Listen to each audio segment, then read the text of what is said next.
Okay, I think we can start. So before we really start, I can ask you to ask questions, as many as you can. So why? Because I like questions, and the session should be as interactive as possible. Okay, now let's start. My name is Adam Bean. I really like Java, Jakarta EE and MicroProfile still. And yeah, the entire time which I spend with coding is actually with Java. Now, there are some workshops around the corner. Actually, a related workshop is on Thursday and then next week. So we'll focus on serverless and Java. So if you like, there's still a few seats left, so you can still join. Okay, now about cloud. So the title of the talk is Jakarta EE and MicroProfile Cloud Native 2.0. Before the show, I got the idea. Maybe it is a good idea to define what Cloud Native 1 and Cloud Native 2 actually mean. So, or what's the idea behind? So for me, the Cloud Native 1, the version 1 was a little bit boring. There was a huge, what was popular, the 12-factor apps. And there was a lot of discussion regarding Cloud Native Java. And so this is a screenshot from 12-factor apps. And if you read through this, I would say it's no rocket science. So as you can see, okay, the code base should be in Git, dependencies explicitly declare and isolate dependencies. And these are not like jars, more like network dependencies or services. Store config in the environment, treat backing services as attached resources, and strictly separate build and run stages. So if you read through this, I have to say, for the last 10 years or even longer, I always was cloud native. And therefore, I completely ignored actually the 12-factor apps. Sometimes developers ask me about 12-factor apps and cloud native Java, and never understood the question. So what was actually the requirement for cloud native? I would say Docker solved almost all of that, right? So what I did from the early beginning is, or what we did, we ran servers like Payara, Whitefly, OpenLiberty, Tommy on Docker. And if you run it on Docker, actually all of this is true. Port binding, you cannot just run a service without port binding, right? -P. Concurrency scale out via the process model. So if you would like to scale, you will have to start multiple Docker containers. There is no other way to scale. Maximize robustness with fast startup and graceful shutdown. So maybe the graceful shutdown is still an issue. I would say even in today, if you even on AWS, if you have a spot instances and the time is over, you are going to be shut down, period. Queue development, staging, production as similar as possible. So this is actually the number 10 is a great idea. So what I try to do is always, use the production-like environment for development and tests. Treat logs as event streams. Also, what it actually means is if you treat logs as event streams, it means structured logs. What it also implies is usually JSON logging. And what you get out of that is you can use tools to better understand logs without sophisticated parsers. And run admin management task as one of processes.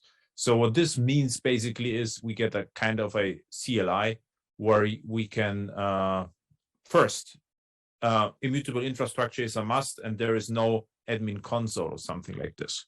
So this is a little bit boring. So but the talk is about Cloud Native 2.0 or 2.0. So what I mean by that, and not this, because almost everything is cloud native what I do. So then, and I would say all application servers always were cloud native. So I never got actually the question about cloud native Java. Okay, now cloud native 2.0. So what I would say at cloud native 2.0 means infrastructure is boring. So we don't like to patch operating systems anymore, just commodity. We don't care about the machines. What we only say, we would like to have a little bit more CPU, and sometimes even CPUs are abstracted. So for instance, in more modern databases or streams, or modern recent serverless databases and streams. We are speaking about capacity units and no more CPUs even. Then business logic first. This is like back to the roots, because the entire why I actually like Jakarta EE and MicroProfile is because we actually always focused on business logic. So this was the idea. So we got a very few dependencies with the APIs, and we coded against the APIs, and then implemented the business logic, and we didn't actually care how the application servers implemented the APIs. So this was how it was meant, and this is why I like Java EE. Actually started with J2E, Java EE, and Jakarta EE. This is what was actually nice. Now, why it is the future, and I think the future of the entire thing is the point number 3: pay per event and per transaction. Why? Because you get management attention. The problem with cloud native 1.0, you had to provision servers, and you paid all the time for the servers, regardless how much the business logic was used, or how much the server was actually used or utilized. So with pay per event and per transaction, it changes everything, because now we are talking, right? So if we have more popular use cases, they are going to be more expensive, because they are often they are called or used, or the transactions are happening more often.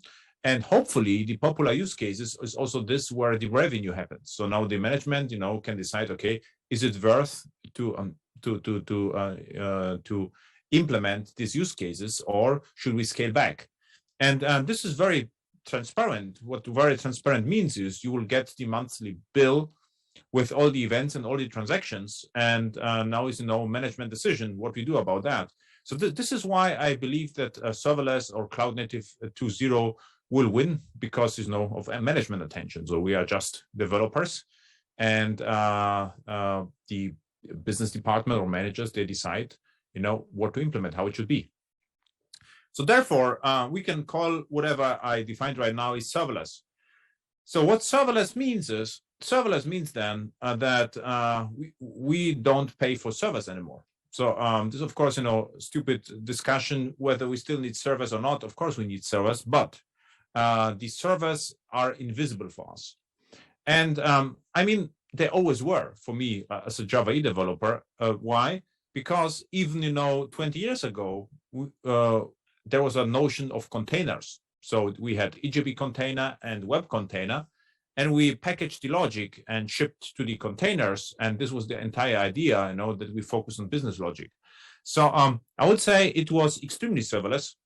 And what I also remember is I always ask myself, why Sun Microsystem back then didn't implement it actually a proper cloud, like Heroku-like cloud, right? So my idea was always just, pick the year or later war, package that and upload it to Sun Microsystems cloud, and then the business logic is just there. I wondered why it doesn't happen there. Instead of that, we got a Sun Grid, as I remember, which was like you had to zip the business logic and hope it will work. And it was a complete different idea back then. Okay, now this is serverless. And I would say serverless is nice, it is just, evolutionary step, because I would say the entire Java EE idea was actually about serverless.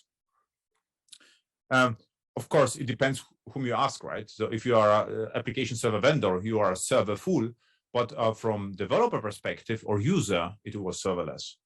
And by the way, even I would say a few years ago in some companies, the entire deployment was like that. So someone installed the server, it ran somewhere, you just created a war or the year and uploaded the stuff somewhere, and it was just installed. So you never saw the server actually. Okay, now, very important point are managed services. And this is what the 12-factor apps was not about. So what I mean by that is, if you what happens now in the clouds is what you can do is you can have serverless Kafka, or you can get Kinesis from Amazon or DynamoDB or Cosmos DB or or Event Bus on Asia, or how it's called, Event Grid on AWS.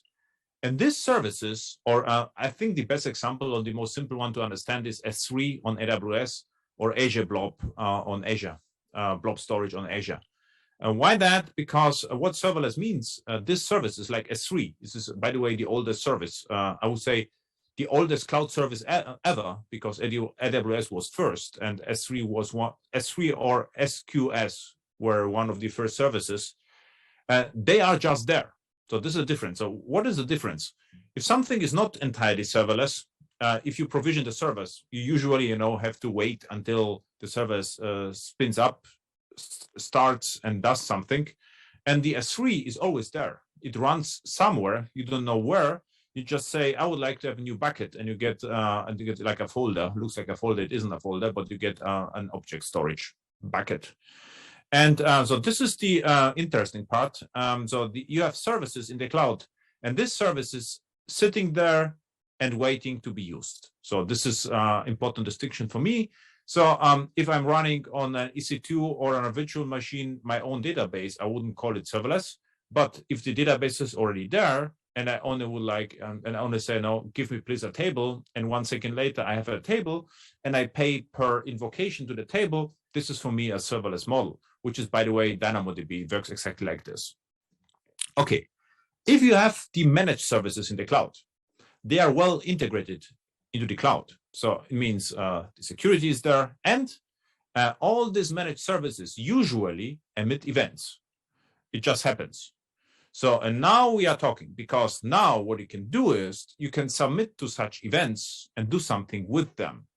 So, and this is for me Cloud Native 2.0. And interestingly enough, MicroProfile and Jakarta EE suite really well to this entire idea, because why that? Because I mean, as already said, you usually would like to focus on the business logic, or and not the infrastructure. And I see two trends. Either you can just get rid of all the frameworks and you can just have plain Java SE Pojo, so you don't need anything else, just Pojo. This would be for the event-driven stuff. Or you can use MicroProfile and Jakarta EE to have, the HTTP endpoints, which is just great, because you don't care about the application servers, about the runtimes anymore.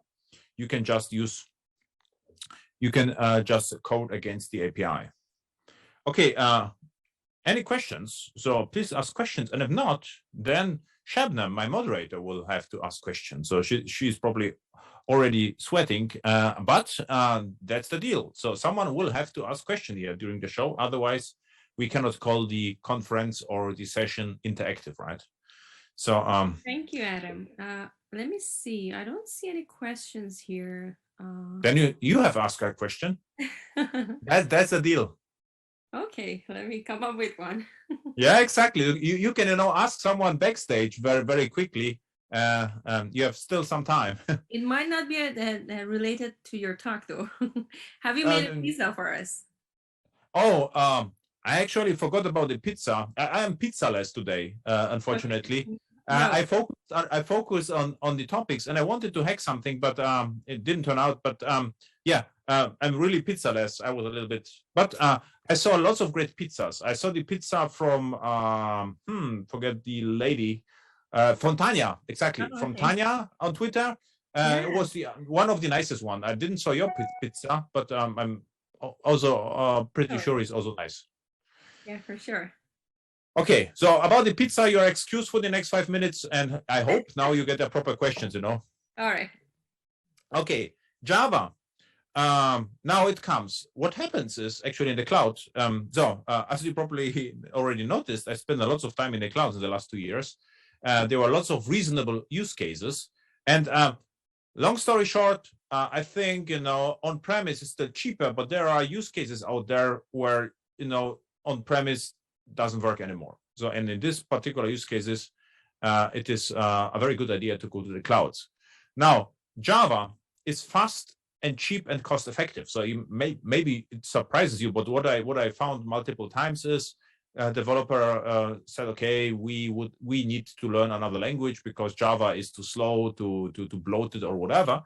And it turned out Java is actually perfectly suited for the cloud, not because it runs everywhere. It doesn't matter anymore, I would say, almost because we have Linux everywhere. I would say everything is Linux based, right? And but Java runs really well on ARM and Intel, which is great news because the Graviton CPUs and on AWS, for instance, are cheaper than Intel, so you can save money. And I tested both. There's no difference. Java is Java. It works, and even you can package containers for ARM and for Intel. For you as developer, not a lot of difference, except you pay less, 10 to 20% less. Now, and now it comes. Oh, I get the first question. Very good. Fast and cheap and cost effective. So what is also a misconception, I will answer the question in a second, is that Java consumes too much memory, which is absolutely pointless because in the cloud we have far more memory than we can actually consume. Why that?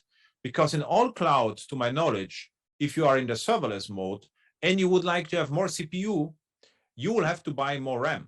So you cannot have, a little RAM and lots of CPU. Usually, if you would like to have one CPU, you will have, to buy at least 1 gig of RAM or more. And with 1 gig of RAM or more, you can run, whatever like. Okay, I got the first question from Shabnam, from the audience, which is great. So the first was, I actually have two now. Would you implement full-fledged BCE application using AWS Lambda? Absolutely. Not I would, I'm already doing this multiple times. And I got these questions over and over again. Now I got lots of questions. So I have to be a little bit more careful what I'm asking for. Now, what do you exactly mean by cloud native events? For instance, S3, if you upload a file, put event happens. If you delete a file, delete event happens. If you read a file, it's harder, but you can even get get event.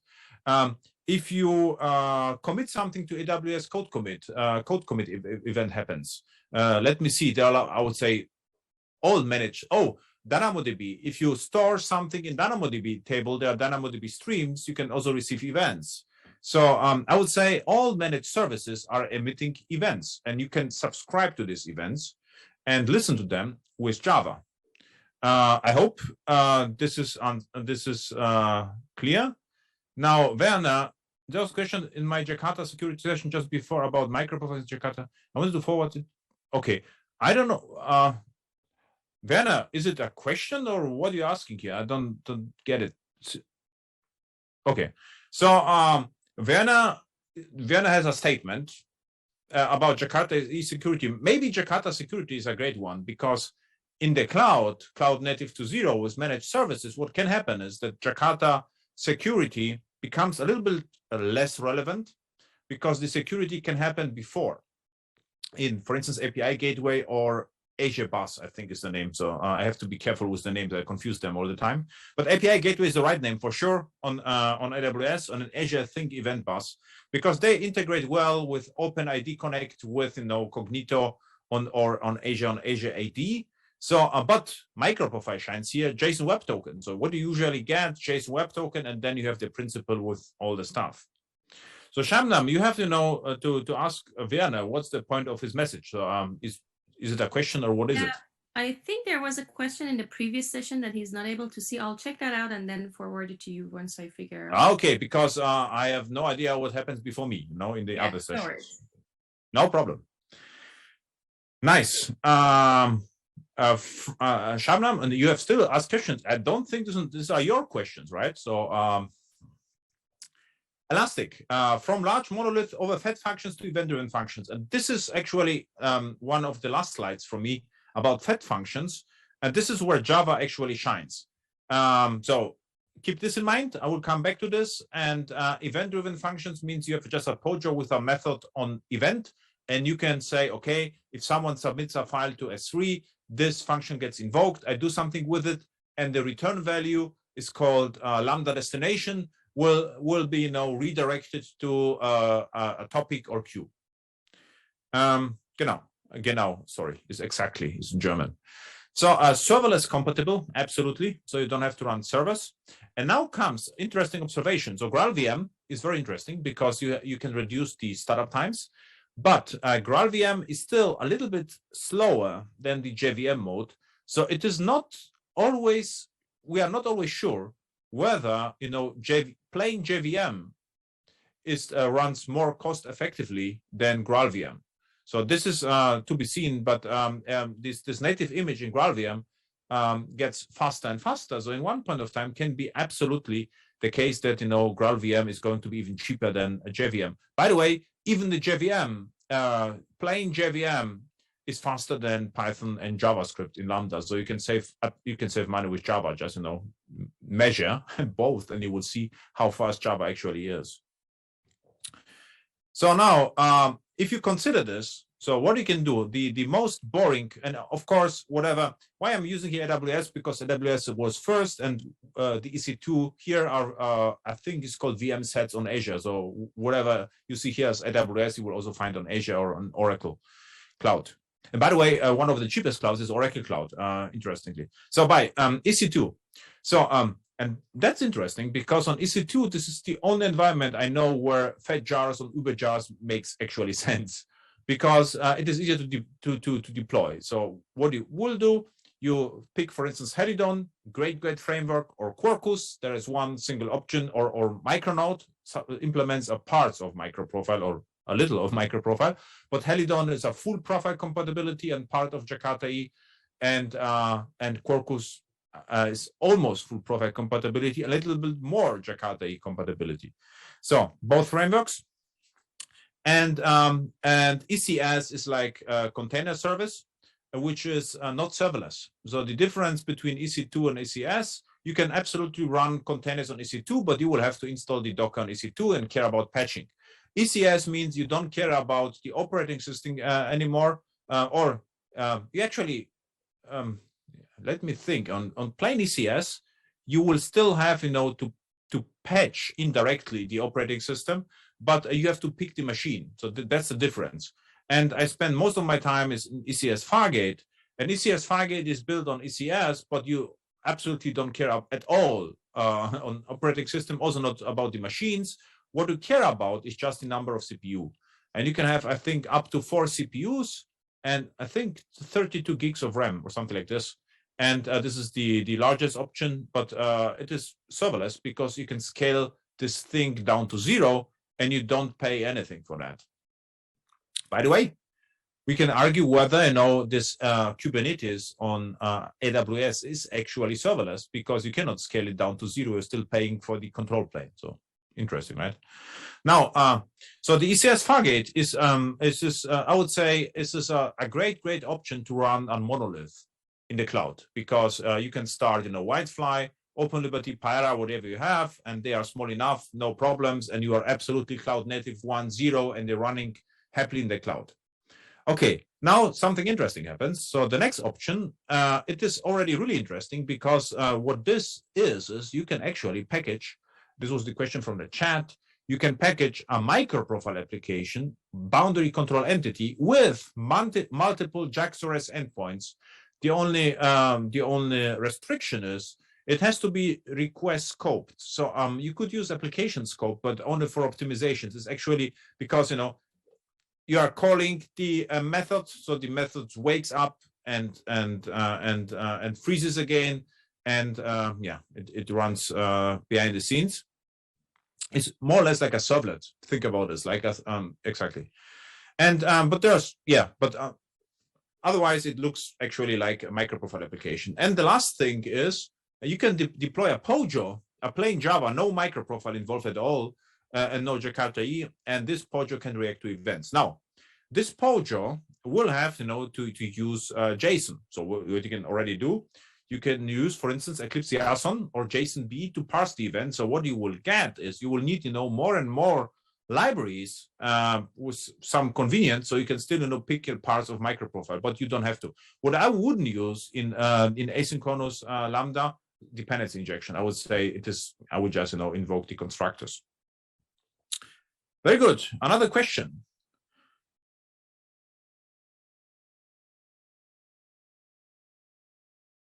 So very good. So I asked this, can you talk about something you perceive as controversial or overseen by the general public concerning Java EE and MicroProfile? Yes, what I see a lot is there's like the distinction between MicroProfile and Jakarta EE. For me, it's almost the same. Because MicroProfile is based on Jakarta EE, Java EE, and all the runtimes I know support both. So for me, I don't see the restrictions. Also, this the same developers are working usually on both, and Whitefly supports everything, Payara supports everything, OpenLiberty supports everything, and the next generation runtimes like Helidon and Quarkus, and to a degree Micronaut, they are supporting parts of the APIs, the pragmatic parts. So they are more pragmatic about that. And the perception is in the public is like they are too big to run in the cloud, which is not true at all. First, the economic model of cloud is different. What I already mentioned is like, the CPU is bound to RAM. So you can only get more power with more RAM. So you usually have, more RAM than you can actually use, because in one point of time, if you build something, sensible, you would like to have more CPUs. And if you would like to have one CPU, for instance, Lambda, you will have to buy 1.8 gigabyte RAM. So you get 1.8 gigabyte RAM for a method to have one CPU, and this is a plenty, I would say, right? This would be a more, maybe even the old WebSphere Classic would be able to start one method, maybe not in milliseconds, but in 1.8 gig RAM should work actually. Thank you. Another one, do you use Lombok? Absolutely not. I'm not using Lombok because Java 17 is just great. Java 11 is already great, and Java 17 with Java records is even better. So I'm not using Lombok because for me the added value is not, is negligible. It's on a little. Exactly. So now, cost-driven architecture. So what I see in the cloud, you will have to justify the costs. So everything is cost-driven. And this is where I see, the major shift. So, and this is where I also see, where Java will shine, because Java executes faster than all the scripting languages, and because it executes faster, it is cheaper. And so I see, if you would just, look at the paper, and by the way, if you're a Java developer now, it's a great time to be a Java developer. But for management, you can explain actually, so if we can migrate the old Java stuff to the new Java stuff and save money, which is a great thing. So serverless, possible future. So we're profiling, dollars or euros, but not CPU or memory. So that's no kidding. I would say we will look at the bill, and the invoice, and say, okay, we pay too much for traffic, or we pay too much for this transaction. So let's optimize this. So serverless means no traffic, no costs. So we can scale down to zero. This, I would say, this is going to be a requirement. Business traceability, logical over physical modularization in Java. Someone asked me about BCE pattern. This is what I mean by that. It means, for me, it is very important that the monolith internally is well structured. It always was. So if you look at the 10 years old blog post, it's always about that. And I would say microservices are a little bit more problematic, because if you ship, 100 microservices for no reasons to the cloud, it is going to be hard, to make them cheaper than one monolith. So one monolith will be always cheaper in the clouds than 100 microservices. Or always, I would say, in 90% of all time, of course. This is always.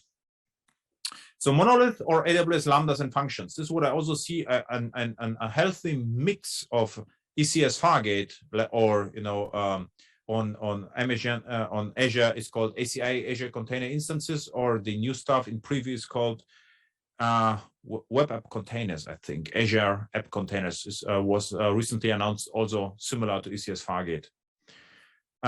Okay, and Java. So what we have is, we have GraalVM and the JVM. And if you compare, JVM versus JavaScript or Python, Java is just faster because of JIT.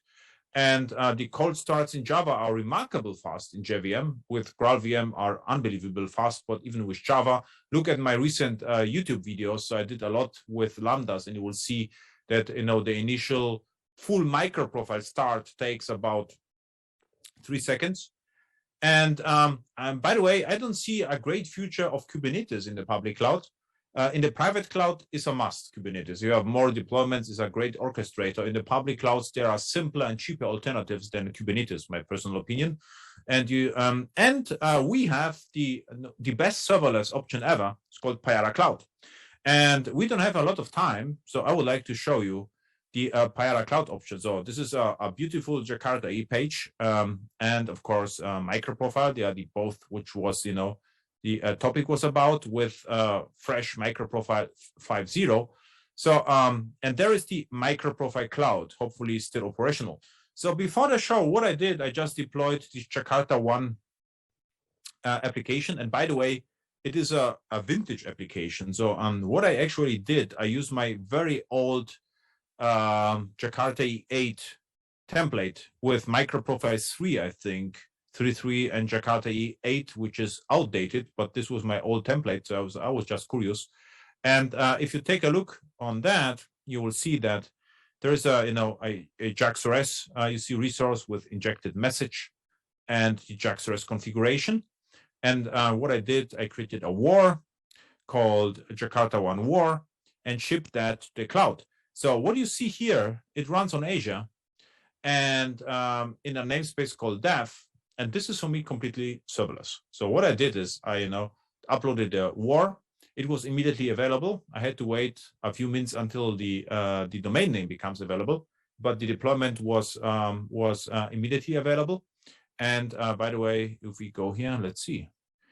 In a new tab, whether it is still running. So this is actually good news, as maybe you recognize, it looks like the old Glassfish or Payara. So if I say here resources, because of the JaxRS resource and ping, I should get response Jakarta E with MicroProfile 3. So I got this from my serverless cloud.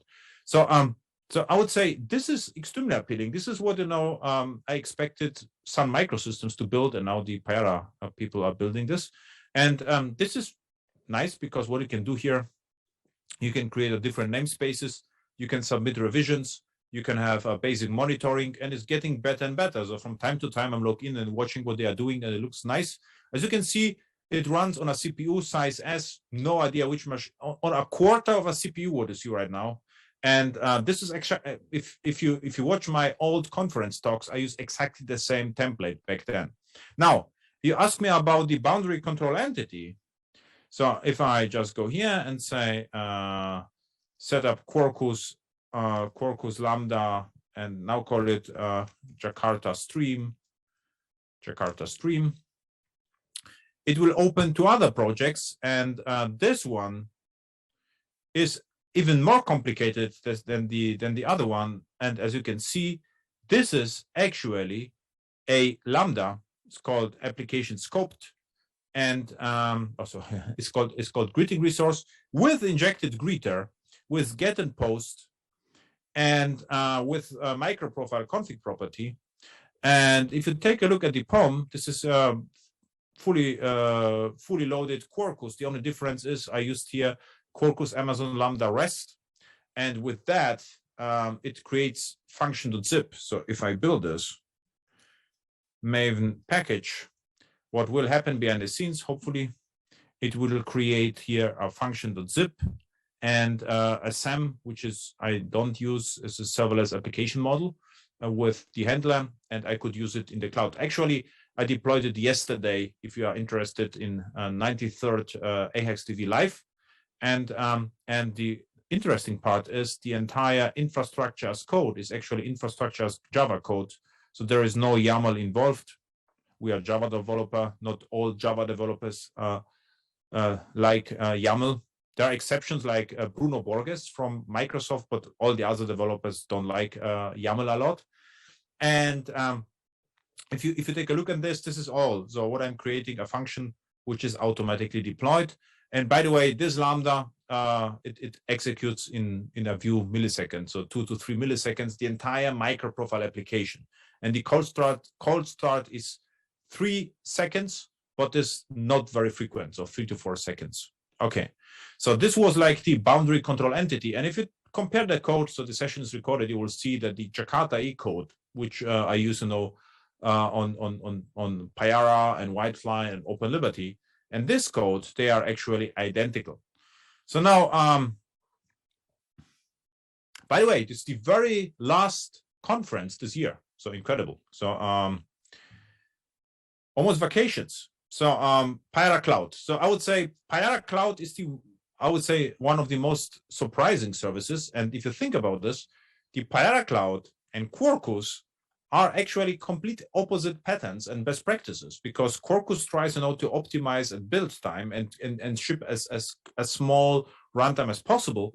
And Payara Cloud tries to optimize at runtime, to be even faster with deployment. And what Payara Cloud actually is a Kubernetes service. Absolutely, the right idea of Kubernetes, because as the Casey Hightower, I think, the fellow said, okay, Kubernetes was never meant to the end users. It is a platform to build platforms. Okay, new question. So Shabnam, thank you. So you ask a lot of questions, so thank you. With AWS Lambda, are the limits the number of resources or path per each Lambda function? I got the question all the time, absolutely no limits. Why not? It works technically this way. The API gateway receives to know everything, so whatever you can imagine. And the Quarkus, so this is actually funny. I get the question every time I show this. And if you take a look here, so this Quarkus stream handle request receives everything, all the HTTP, the entire HTTP event. This is event again. It receives the HTTP event and maps the event without reflection. That's the interesting part, to JAX-RS resources, without reflection, because it's Quarkus. And similar service brings, Micronode as well. So Shabnam, thank you for the great question. From our great community, it's not me, Adam. Yeah, I know it. I'm just teasing, So now about scripting. So we have a few minutes. So what this is explanation why Java is great. So what this is from Wikipedia about TypeScript. So Microsoft created TypeScript to build larger applications for the web.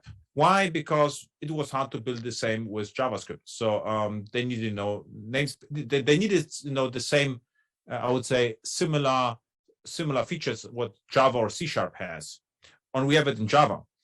Also, if you take a look on this is yet from Amazon blog, and this is a best practice. And if you go to the blog and click on it, the title of the blog is Simplifying Serverless Best Practices. So what they are doing, this is a Python blog. If you take a look on this, they expect that you will ship one Lambda function, post, put, the another one list card, and migrate, and checkout card, and so forth. The question from the chat is absolutely compatible with my idea, because as Java developer, I would never ship 6 Lambda function to have a CRUD. So for me, I would actually ship the entire application as a Lambda function. And now we are talking, because with JIT and with the Quarkus optimization, it will still execute crazy fast. So I will have less complexity. It will execute faster, and I will save money twice at runtime, running the entire thing, and at developing this as well. Because for me, it is way easier to build one simple system. This is, a endpoint with a 1, 2, 3, 5, 6 methods. For me, it's still simple, and it's way simpler to build one of such a things than deploy 6. So this is what I think where Java shines. And but in Python or JavaScript, it is a way harder to build larger systems which are maintainable. With TypeScript, not a problem, but with JavaScript or Python, more problematic.